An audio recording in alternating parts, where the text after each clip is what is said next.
Welcome to the show No Instructions, where we meet with founders and interview them about starting and growing their businesses. I'm your host, Chad Ingram, 3-time founder and CEO at Distro. Distro is a platform to help businesses build teams by breaking down borders around the world. Let's go ahead and get started with today's guest and see how they built their business. Welcome to the show, No Instructions today. Today we have Woody with us, Woody Klemetson from AskElephant. And I invited him on to tell his story. Thanks for coming on today. I'm happy to be here. Yeah, great. Tell us real quick before we get into you, what is AskElephant? AskElephant is becoming a second brain for every business. For as everyone knows that works somewhere, there's a lot of times there's thousands of questions that are being thrown around everywhere. Yeah. And so AskElephant is starting off as that second brain that learns and remembers everything and then makes it so it never forgets. The elephant that never forgets. So that's what it will become. What it is today is it's hyper-focused on revenue and sales teams, understanding all of the revenue contexts, account management, customer intelligence to understand what's going on with the customer and the sales teams and the revenue teams to connect those dots to be able to then add a lot of automation. So we have over 100 users right now that are using it to automate a lot of their sales processes and then never forget for if it's sales coaching, if it's something to do with the product or something to do with, all the things that they need to remember while they're going out and doing their job. That's what it's there to do. That's cool. That's really cool. So, you started this company, you previously worked at, and we'll get into this in more detail in a bit. But you've previously worked at Divvy, Jive, another notable one here in Utah. And now you're an entrepreneur. Yeah. And maybe you were, but where does your story start? Does it start, when you were younger? Where do you feel like, and at what point in your life did you feel at any point this entrepreneur pull? I think for most of us, our story does start when we're kids. And I grew up on the wrong side of the tracks.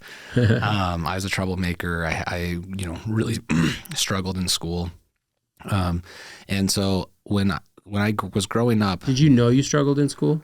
I was in the principal's office a lot. I think that's made it pretty clear. So was it like a behavioral struggle or like an academic or both? A little bit, mostly behavioral, just call for attention. Yeah. But growing up poor put me in a very cool situation. Hindsight, I really appreciate it. When I was 8 years old, my parents couldn't afford to buy us a Pleasant Grove City pool pass. Wow. And and when you're 8, you want to swim. And so luckily my parents didn't say no. They told us what yes looked like, which has been a huge philosophy about how I've become who I've been. And so they said, well, it costs this much money. Go make that much money. And we brainstormed. So my mom and dad made homemade bread and I walked around with my red wagon, knocking on strangers' doors, selling bread. And that was probably where I would really say I started realizing what is around you is not your limits. It's what you decide. What did your parents do for work? So my dad at the time was in construction. So like a worker or? He was a worker. We did finish work. So since I was a kid, I was on construction sites, started off with, picking up trash and then building different things. And so my first full-time job outside my family was actually in construction at 14. Wow. I worked, 12-hour days through the summer because I had to. Yeah, that's awesome.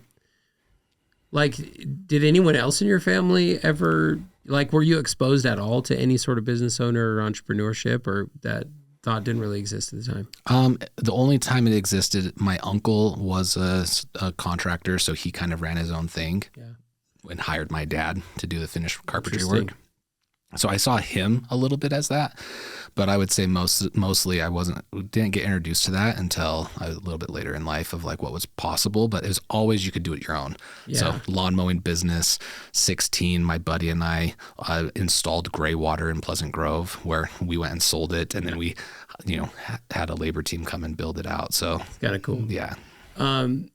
So you grew up in Pleasant Grove, Utah. Pleasant Grove, Utah, PG. Yeah. Go Vikes. Awesome. It probably looked, you're not that old, but it probably looked a little different even back then. Oh, right? It looks completely different. Yeah. Utah County, where we're at, where Lehigh is for those listening not in Utah, it's these were little small farming communities way back when, right? Yeah. And now they're like major suburbs, you know? Yeah. Back then we were running through apple orchards. We were, we couldn't afford milk. So I milked goats at my neighbor's house, to be able to bring goat's milk home. Like that, it is suburb. It was like really, really was the boonies back then. Okay. So you graduate high school? I didn't. High school dropout. No, you did not. True story. I didn't. You didn't cue me on that question. I didn't know that. I could have combed over that really easily. That's all right. So let's go backwards just a little bit more. How bad were you in high school? So I was actually part of a really cool charter school. Okay. It's called UCAS, Utah County Academy of Science. Still there? Still there. It's part of UVU. So it's part of the local college. Really, really, really cool charter school. The school's purpose is to be able to actually have you in college in high school. Mm-hmm. And so I was actually a little bit on the nerdy side. Yeah. And so as half of my classes were college classes on UVU campus during college. I happened to have a terrible accident when I was 16, cracked my head open, had trauma and TBI, and kind of had to, go back a little bit. And so I wasn't able to finish high school. And then once I got back to being normal again, I was already enlisted at UVU. So I just went to UVU and got my college degree. Interesting. So no high school diploma, but I have a college degree. That's a cool story. So it works out. Okay. So how'd you get the TBI? So I was fluffing a college physics class. Okay. And me and my buddy were longboarding on the south side of UVU and without a helmet. And so went down a hill and turned into a parking lot, and my board stopped. It hit a tiny rock, and I didn't. Supermaned right into a curb. Yeah, that happened to a cousin of mine, actually. Have you ever been to Rexburg? Yeah. So there's a big, huge slope and hill behind the LDS temple there, and anyway, we go bombing down this hill, and I'm like carving to slow down, and my cousin just took off, and we called it the schlong board. It was a custom long short board. It looked like a long board, but it was short. Yeah. And he goes bombing down on that, and he gets the speed wobbles and hits the ground and seizing, and there's blood coming out of his head, and it was just... That's so scary. It was super scary, and he ended up being okay, but yeah, super scary. Wear your helmets. Wear your helmets. If you get anything out of this, make your kids, and make you wear helmets. It's just not worth it. Yeah. It was a simple mistake. It was it was a tiny rock in the middle of the gutter, and it just stopped the board, and I didn't stop. Like, it had nothing to do with anything else but bad luck, and it slowed down my academics a little bit. But you still got your degree. Still have a college. I have a college degree, just no high school diploma. That's really cool. Very cool story. So, what did you study in college? Computer science. Really? Yep. So, what year would this have been? That was 2007. Yeah. 2007. It's interesting because I pause at that a little bit because, at the time, programming now is sexy. And at the time it was still kind of nerdy, right? It was unique. There weren't as many available jobs, and back then it wasn't like there was all this remote job opportunity for programmers. So interesting. I never really dove into it after college. I did go into sales because of the jobs, some of the opportunities there. But it does give me a better understanding of what's happening on that side when you're building a product or you're trying to understand. Right. Even though I can't code anything today. Yeah. That's a lost skill, but it is. But what was it that turned you to that skill? Did somebody tell you about it, or a friend say, hey, you should look at this? Or was it you just kind of stumbled in it and said, hey, that looks interesting? What called you to it? I was around a bunch of nerds. Yeah. I followed the crowd. And so I was looking at that. There were a few other, UVU is a great school here in Utah. Yeah. It offers a lot of great classes and courses. And so I had opportunities for that. And so it was just, that was a simple emphasis to be able to put understanding that of it. Hindsight 2020, everyone should go to accounting. Understanding finance and accounting is the language of business. Huge. So I wish I did more of that, but I learned that on the job. Yeah. So I went to BYU, and the accounting program is amazing there. And for a little bit, I thought I should study accounting. I learned just enough to be dangerous and enough to know I didn't want to do it. Yeah.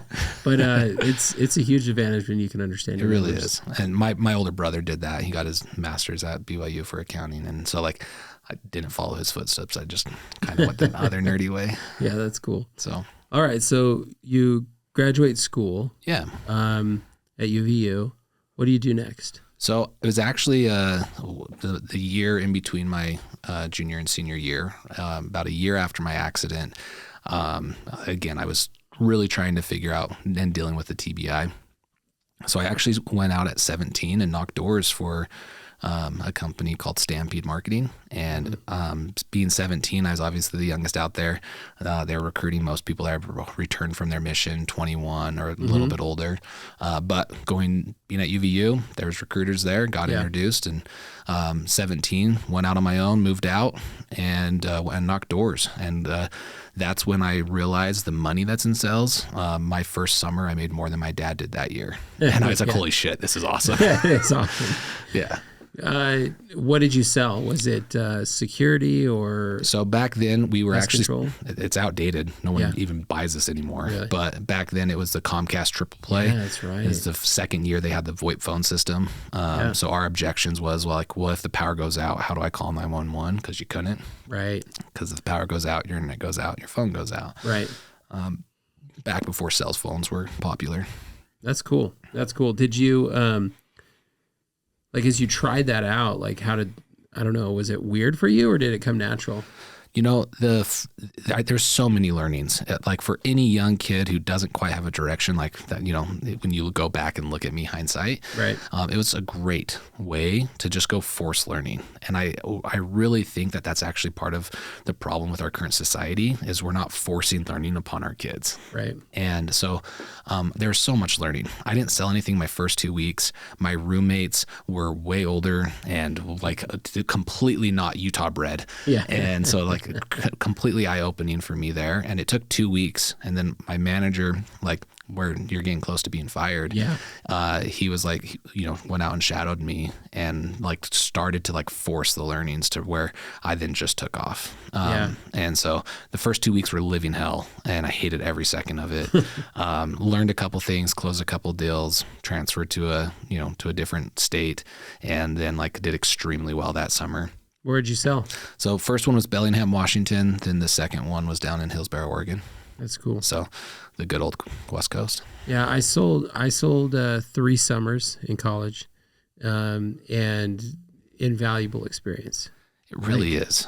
I mean, it's weird. It's awkward. You're like meeting all sorts of different people but it teaches you, like it forces you, and you eat what you kill, right? Like pure sales. And that's really cool that had an influence on you. And I think most people don't realize that you need to put yourself in those forced learn situations. Mm-hmm. I didn't realize it, so I didn't do it consciously. But when hindsight 2020, it really forced me to be like, you're out and knocking a door, and it's like, what are you going to do? I couldn't afford to drive my Jeep home. Like it was like you couldn't afford to quit. I couldn't afford to quit. Like I had to make it work, or I'd be like asking a loan from someone just to get gas home. For sure, that's awesome. And so like it was good force learning. Did well. But you also knew how to work, right? Like you worked with your dad. And you did hard work. I knew how to knock doors from selling bread. I knew how to put 14-hour days in. Mm-hmm. Hard work, dying on the treadmill wasn't the issue, but realizing that no one gives a shit about you and you just need to talk about others was probably the hardest thing for me. So you really get exposed to sales before starting your 4-year degree at UVU, right? And you do a couple of summers doing that. So what do you do next? Well, I was already in college of that. True. And so the first summer I was 17, went out and did well enough that I talked them into letting me manage my second year. Cool. And so 18-year-old recruiting during the winter, recruiting college kids, trying to figure out what to do, working closely with Stampede and their team. Brandon Rodman, the founder of Weave. Did he do that too? So he was actually my regional manager. No way. So it's like, that was my first introduction to other like entrepreneurs and like something bigger than what my Pleasant Grove town had to show. And then like another close friends, like I met a lot of people who I'm still friends with now that were, older than I was, and I got to get a different environment than construction. And so my first my first call center job was after the summer. We wanted to try to could we sell Comcast over the phone for Stampede? So I built a call center. I built a dialer. I did all of my first call center things like 18 years old, like super early exposure to be able to figure it out. And they gave me room to fail. That's really cool because there's a lot of similar overlap. So I was about to go to law school and I quit law school and didn't know what I was going to do instead, but I knew I was supposed to be a lawyer. And, I had been doing summer sales, and my cousin called me and he said, hey, do you think that he owned a pest control company? He's like, do you think that we could do this over the phone and replace salespeople out door to door? And I said, absolutely.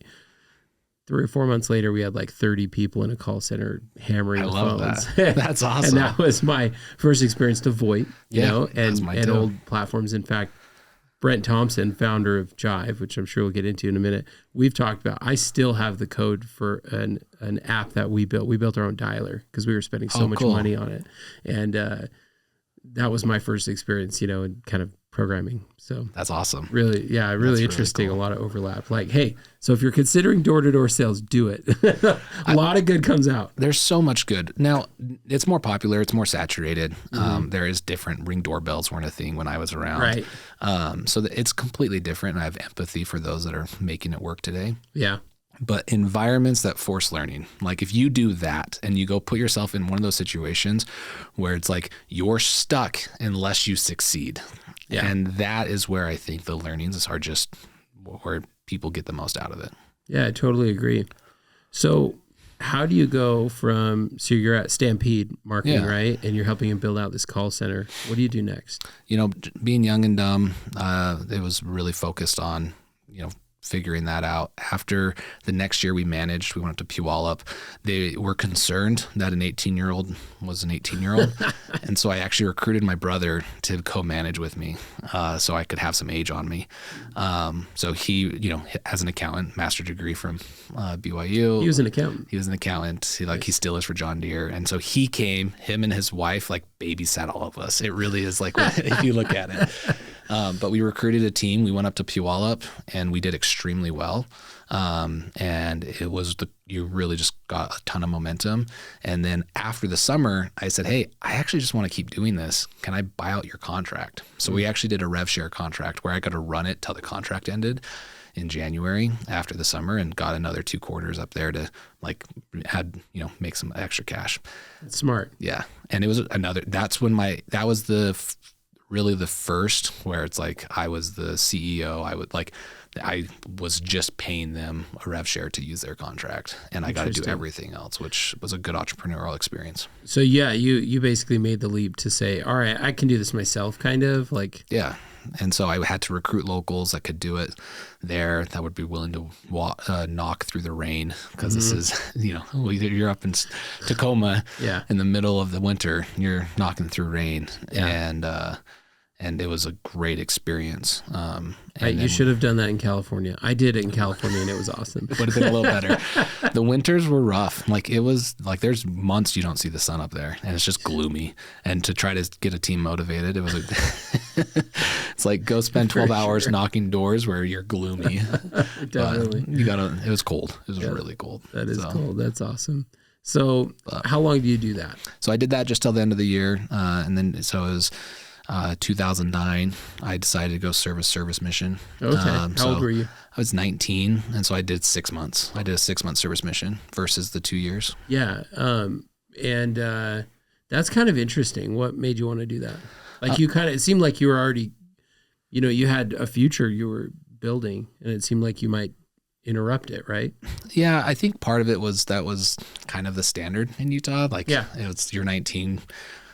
You go on a mission. Yeah. I still had TBI things I was still working on in those things. And so it was a nice way to feel like I could get some experience without doing the whole thing. Yeah, that's interesting. What sort of things were you struggling with back then with the TBI? My memory was terrible back then. Short-term memory? Short-term memory was pretty much gone. My first semester back in school, I would go to the wrong classes. I would confusion. Just confusion. It took years for me to get back to where I would now say I'm a functioning adult. Yeah, I don't know if you saw on LinkedIn at any point, just over a year ago, our CTO had a motorcycle accident. I didn't see that. Yeah, he actually, Jake, maybe I'll have him on the podcast at some point and have him share the story, but he was actually headed to a meeting with me, and he didn't show up to the meeting. And then I got a call. So he's actually in my neighborhood. He's a neighbor. And I got a call from another neighbor saying that somebody crashed their motorcycle in our neighborhood. And I was like, that's weird. It's in the middle of winter, And turns out it was him. And he didn't have his helmet on because he was just testing something he had just done that morning early. Yeah. He put a new spark plug in his motorcycle, went down the street and back and crashed. And he actually, he's alive today, but he died in the ambulance. They revived him back. Wow. Yeah, minutes later. And 2 weeks later, he's chatting away about Kubernetes and coding, and that's crazy. It's unreal. And, and he's working through, the ticks and the subtle changes and things like that. And he's doing it. It changes you. It does. Yeah. And it took me years. Yeah. I honestly would say it probably took me about 14, 15 years. Yeah. To where I felt like it was no longer slowing me down. Sure. But he's probably going through mood swings where he gets angry and he's mad at himself for being angry, but he doesn't know why he's angry, but he's angry. Yep. And so you have to learn how to manage every emotion. You have to forgetting words. My vocabulary was shot. Totally. Understanding how to do so many things really was pushed back. Yeah, it's true. It's interesting. It's cool that you've overcome that though. And many people can, it takes a long time for the brain to heal. So that's really cool. Okay. So you come back from the service mission after 6 months. Yeah. What year is this roughly? It's still 2009, 6 months. Oh yeah. 2008. Right. Yeah. And, what do you do next? I don't know if we want to go through all the details of the before we get to everything, but, it all matters. Yeah, go for it. I just was 19 looking for a job. So I worked at a company called Hit Web Design in a call center. Mm-hmm. I then worked, sold some life coaching for a company. Mm-hmm. That was big back then. It was really big. Got fired from that job. Only job I've been fired from. So probably good. it was a good thing, and it was a good learning experience. Now I get to share it with other people. But got fired from that one.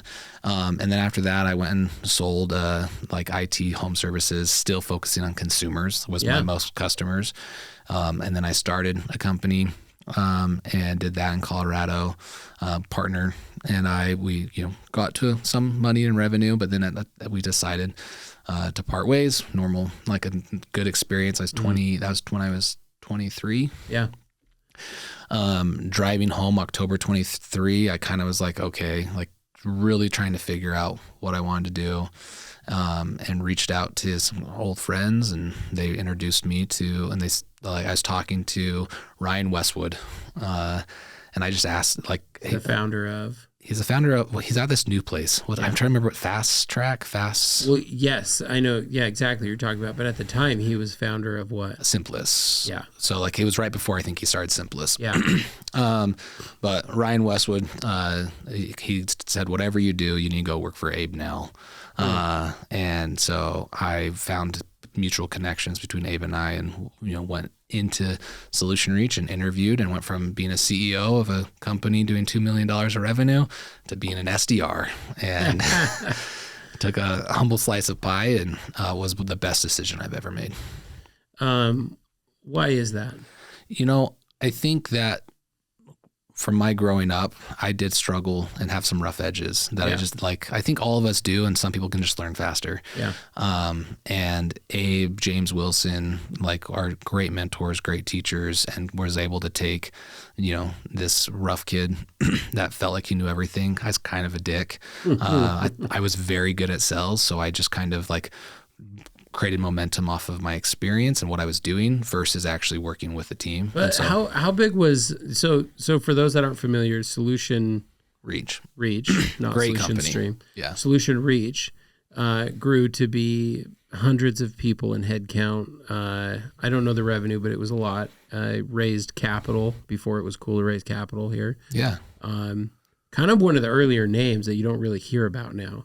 It is an early name, but it also really defined Utah. There's so many people that came out of that Solution Reach class, as you'll say it. Yeah. There's a Solution Reach mafia that is everywhere. And as dental has taken off inside of Utah with dental intelligence and like Next Health and all these things, like this specialty of selling to medical and dentists, like there's a ton of that in Utah, and there's some amazing people that have done it. There really are. In fact, when I was running Jump, there was it had a really strong start, but struggled against Podium, but was Banyan or Social Dental is how it started. Yeah, and there's a lot of that here in Utah, and then Brandon Rodman's company as well, right? Selling in the healthcare space. Yeah, he created Weave, and his story is so cool.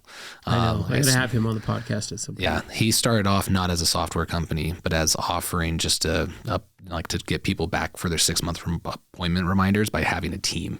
And so he started solving a problem through a service, and then it turned into that, and then it grew, and then he went to YC, and like so many cool things. He's got a very, very fun guy to talk to. Yeah, some of the best startups being created, I think, in the last 4 or 5 years are companies that are SaaSifying a service. Yeah. In fact, it is the most intelligent way to start and prove a model and an MVP, even if you're not giving it as a service.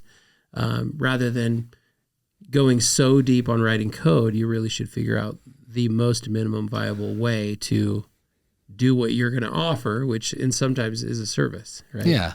And I think for all startups that are out there, the designing it and talking about it is more fun.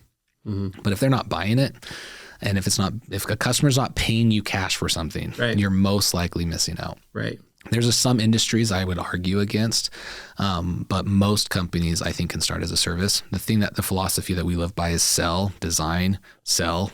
It's like after you design it again, go back and sell it, and then build it. Otherwise, you're building completely on assumptions. Yeah, and it's too risky, right? You go and you build something for a year and then deliver it. You're going to be wrong at least on 50% of it. And you're going to find out way too late. Correct. And there's if any code is written, it needs to be used by a customer. Absolutely. And so like we have if anyone writes code that's not used by a customer, like we're like, why? What did we not educate ourselves first? So we have wasted code. Yeah. And tech debt is so real, and so many wasted resources by unused code. True. That I think that is a high priority for startups, or at least the philosophy I've decided to build AskElephant with. Right. So you leave Solution Reach. So there's so many cool stories about Solution Reach. Okay, hold on. I had a question on that one. I did have a question about it. Yeah. What roughly from what you remember, because this was a while ago, what was the head count there when you joined? So I was right as they were growing the head count. Okay. So you came into growth mode. I came in right into growth mode. Yeah. Interviewed with Abe. I walked in and I said, I don't care where you start me. I'll be running this place in 2 years. Obvious dick move. Don't ever say that. Of course you said that. All podcasts and everyone listening. Asshole. Yeah, don't say that in an interview. And so that's why I feel lucky that, Abe and James were like, this guy could be good. And some of the other managers were like, I don't know if he's a culture fit. Yeah. And someone's like, he'll be a perfect SDR.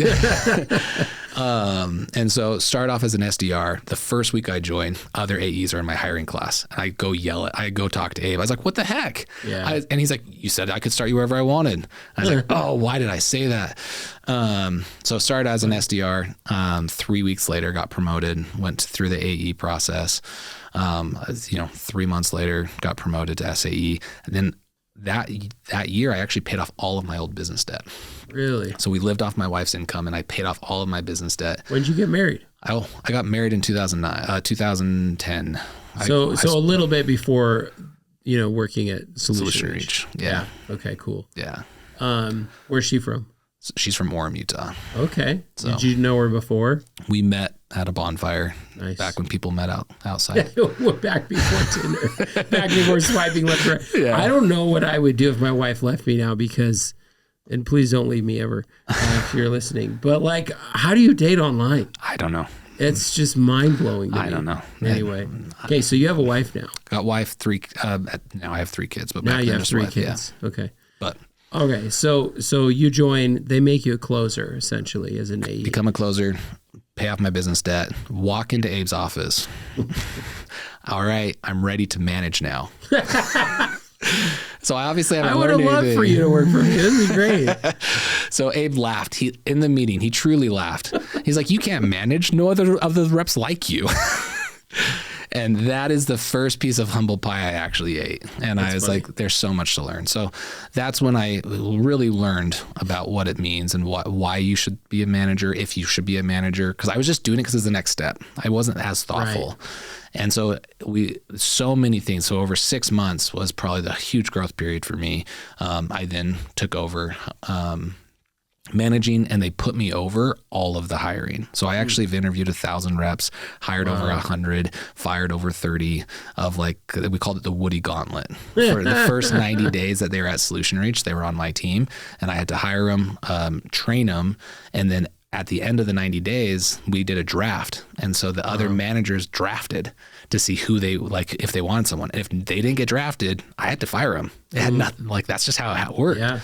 And it was, honestly, it's like one of Abe's brilliant ideas to be able to say, like, how do we hyper-focus people on just learning and then hyper-focus people on doing and not distract these other managers on interviewing and, training these new hires. And it worked for a high-scale company. If you're not high-scale, it doesn't matter. But for our high-scale, it was necessary. Yeah, for sure. I mean, you guys had... I don't know if you were 1,000 employees, but it was a lot. It was high hundreds. It was like 600, 700. I think I started when there was like 20 on the team, and I think the sales team had like 200, something, to maybe even more when I left. Yeah, I think there was a couple people that had come, because at some point while I was building Jump, the Solution Reach sold. Or was it? Solution Reach is still owned by the same group. Yeah. I thought it was, or maybe they did a round of funding or something. Might, because I know that Jim is still on the board. And is he really? Yeah, he's still on the board. He's still active. And I thought private equity group had taken them back then, but maybe not. But there were some people that were starting to like leave for whatever reason. This would have been like 2018 maybe. But, I left before that. Yeah, when did you leave? So I left in about, I think it was 2015. Yeah. Through one of the guys that I was on my team, he's actually on my team for 2 weeks before he took another job. He called me and said, "Hey, Jive is hiring, and I don't think I'm the right fit. I think you're the right fit." And so we worked with the guy for 2 weeks. And that's why when you look at like your story, you don't ever know what interaction changes your whole life. And so the way that I worked with this guy for 2 weeks made it so he was willing to represent, like put his name on me, which is a huge blessing. That's cool. So I went and interviewed. It was like 8 hours of interviewing, the most interviewing I've ever had. And Jive just did a layoff, I believe, if I'm remembering correctly. They laid off like 30 reps of their 36 and fired their head of sales. And they kind of were like, we don't know if direct is best for our business. So we might want to just pass all our leads to channel. And so you have 6 months to turn it around, or we're just going to shut it down. We would love for you to work for us. Yeah, we'd love for it to work. But if it doesn't, and so we went in there, and the first 3 months was hard. It was like we were changing everything, and I was trying to, at the time, they weren't doing demos, which is, again, seems crazy today. Yeah. But back then, you're selling a phone system. People call you for a phone system. You get them a quote. You send them over the quote. Yeah. So it made sense for that industry. But coming from Solution Reach, where demos were king, we switched it. Hard change. And then finally, Logan Mallory. If you haven't, you should have him on your podcast. He's now at Motivosity. Yeah. Logan Mallory and I were on he was over marketing, I was over sales, and I created this concept of like, sales can't be in a silo. We have to be able to expand it. So sales and marketing, like, we worked so closely together, and Logan became one of my good friends. I talked to him, quite often. And then we also pulled in finance. So I was like, if finance is setting my quota, I should be friends with finance. That's interesting. And so I sat down Sam Simmons, and he taught me everything that he cared about.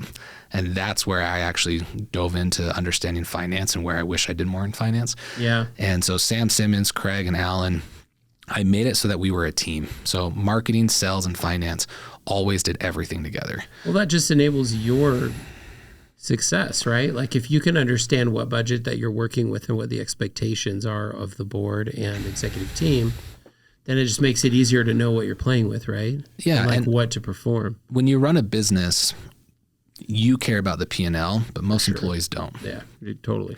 And so we turned that on its head. Every person needs to know how they're impacting the P&L and why it matters.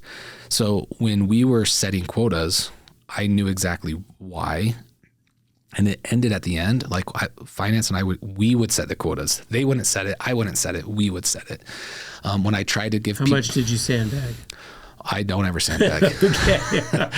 Just in case. If any reps have ever worked for me, they know that Woody hates sandbagging. Like I do not sandbag. Tell me what you can do. Yeah. Right. And it's like sandbagging also hurts you. So I have a whole philosophy if like sandbagging actually slows you down, because then you don't ever get into a point where you have forced learning. Yeah. If I know where my mill's coming from next month, then what am I going to do?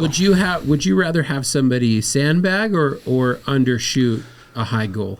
So obviously the best answer is I don't want them to sandbag and I don't want them to undershoot. Tell me what you can do. And so the thing that is so what I want and what I've seen successful for the best reps is they don't sandbag. They close everything that they can do. And then they look at, as they're aware of the next month, they're doing the constant behaviors.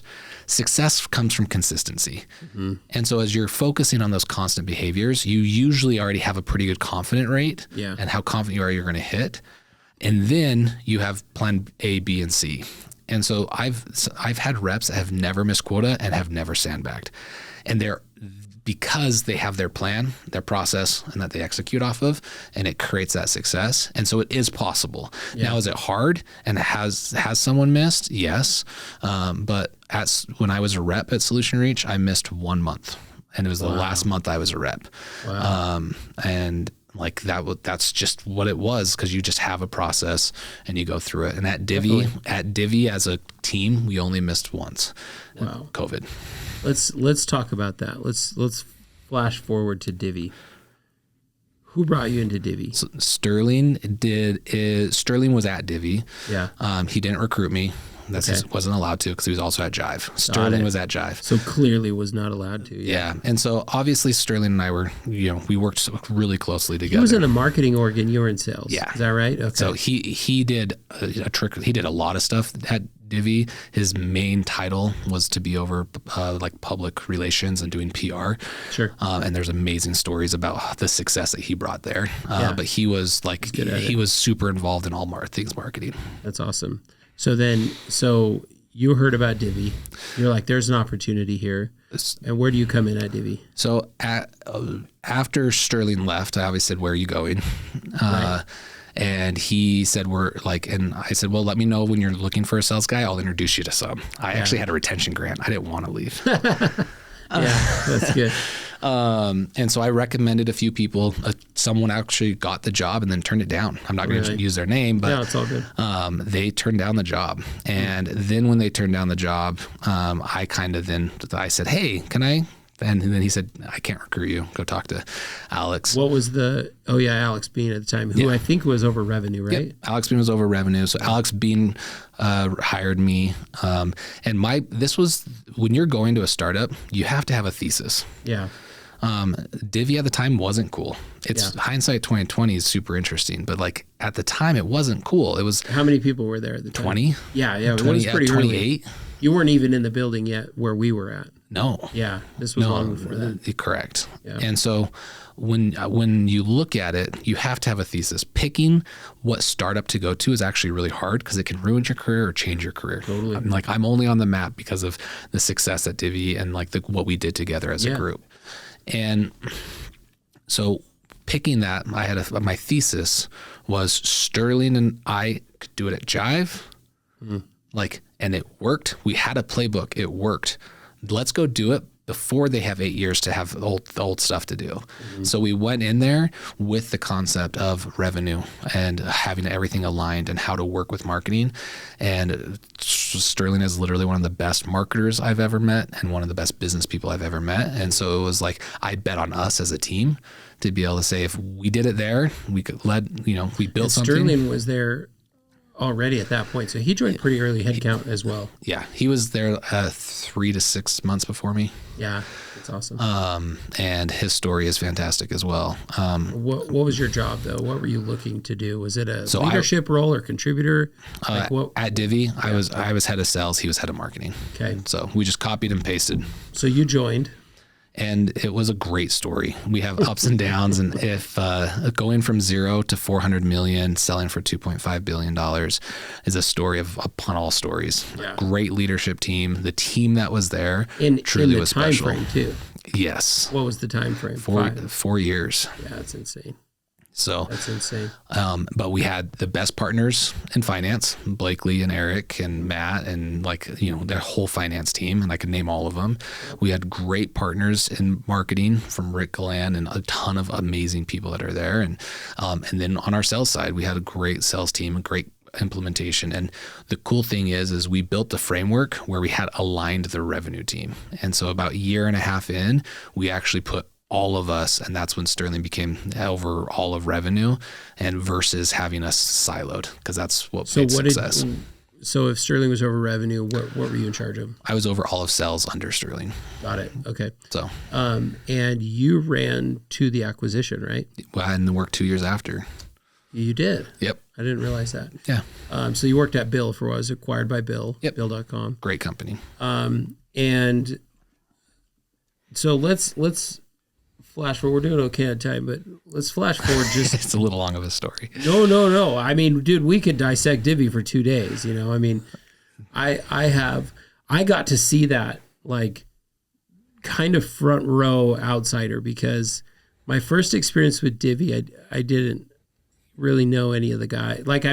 In passing at events or whatever, for a few of the early team members. But my first memorable experience where I thought, these are some smart dudes, was we were at the summit, Silicon Slope Summit, and there was a bunch of people walking around with neon pink shirts passing out $2 bills in exchange for a lead.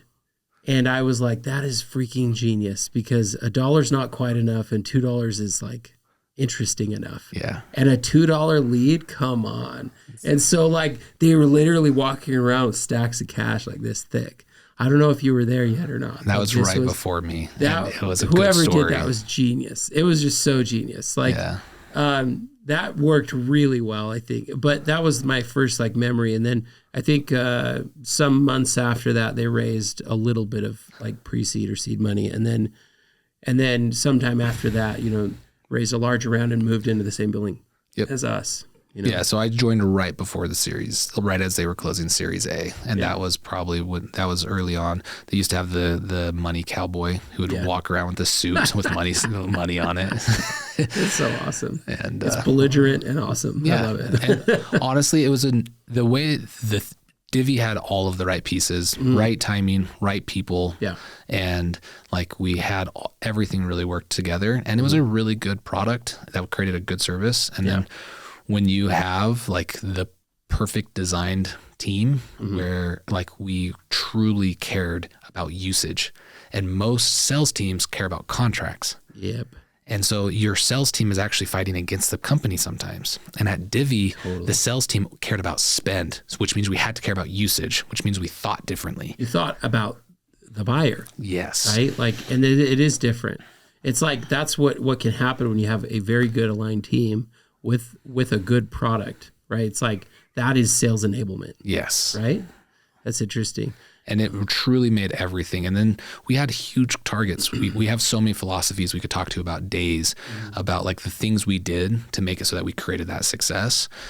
From the marketing's comp plan was based off of my performance. My comp plan was based off of implementation's performance. Implementations was based off of, retention and customer success. So I have a question for you. Kind of a technical question. You should be able to answer it. Okay. How soon before the deal was inked did you know? So how much was it a secret until, at what point did you know? Well, I didn't know. Until when? I think it was the night before. They had their doors. They did a good job. They did a good job. And that is shocking because there are sometimes I would learn things earlier than they wanted to. Yeah, you're a leader. You're a big leader. I was head of sales. Yeah, totally. Right. But when you're working with a public company or something like that, maybe I found out the night before, maybe it was an hour before because of when they were trying to announce it. Totally. There was rumors, a guy from Bill submitted a lead or something like that. And we're like, this is weird. I love that. We didn't even notice. It literally went all over our heads. And you don't notice the clues until before. But of course they were going to do that. Yeah. Right? Of course they were going to do that. They knew we didn't, or some of them knew. And it was, honestly, a great company. Yeah. Nothing but great thing to say about them. So you work at Bill for a while. You have a good time. Yeah. Okay. Make some money, probably comfortable, by paying you well. Why in the hell would you leave a good paying job at a good company and risk it all to go run a startup? All good things come to an end. Mm-hmm. And if you get stuck in the same thing, it's just not always what's best. And so it truly was a great opportunity. I'm very, very proud of what we built, and all good things come to an end, and you got to go do something else. Yeah. So, but there's a lot of other things you could have done. You could have gone to work at Qualtrics, or you could have gone to work remotely for some San Francisco-based company. Yeah. Why start another company? I actually didn't from day one. I was going to take I took a full weekend off. And the first thing that we did is we started just consulting. I said, I just want to see what else is out there. Sure. And so every time someone would call and try to hire me, I would sell them as a consultant. Yeah, it's great. It's great. It's fantastic way to do that. Yeah. And so I just started consulting, and I worked with some really great companies consulting. And I started to that's actually where AskElephant came from. Okay. As I was consulting and I'm working with these companies, the problems they had, we barely solved at Divvy because of our structure and because of our comp plans and because of how much the sales team cared about the business, not just about the contracts. And so we actually kind of had it solved, even though it was really, really hard. And it's something that we always struggled with. When you're in something special, you don't know how special it is. Yeah, it's true. And so afterwards, I started to just see the difference of the way that Divvy ran versus others. And so other people were paying to have me teach them and implement those things within their company to help them try to put some of those pieces in place. And it's not something that you can just teach. It's something that's hard to implement, but you have to have the right people and then the right tools to do that. So when did it become clear to you that you could solve this problem using a product and AI? So I was consulting with a company, and they asked me, for my overpriced hourly rate, they asked me to listen to a call. Okay. They had Gong. You're like, are you serious? And I literally was like, wait. You're going to pay me what to do what? And so but they really were curious. They were saying, there's such a chasm between when you look at what the executives, what we deal with, and then what the frontline reps deal with. Frontline reps don't get enough credit for having to have so much context without ever being told and just trusting them to be the voice of the business. True. They are the voice of the company. They are talking to your customers day in and day out, and they don't have all the business context, and the leadership team doesn't have all those conversation contexts. And there's so much information that's happening that's impossible to pass through. And so them asking, they're like, as an executive team, and they were like, what's going on our SDR team? What's going on our sales team? And they already had the best tools that were out there.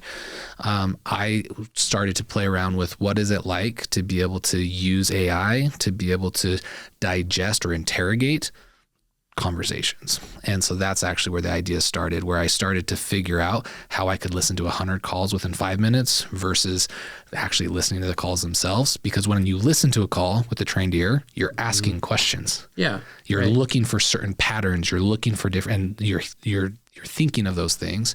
So take that expertise and build it into an AI was where the idea started. Okay. So that's the idea. But like, was it clear to you prior to that you were going to be looking for something to go try? Like, at what point was it clear, like, I'm going to go build a startup? It was pretty clear.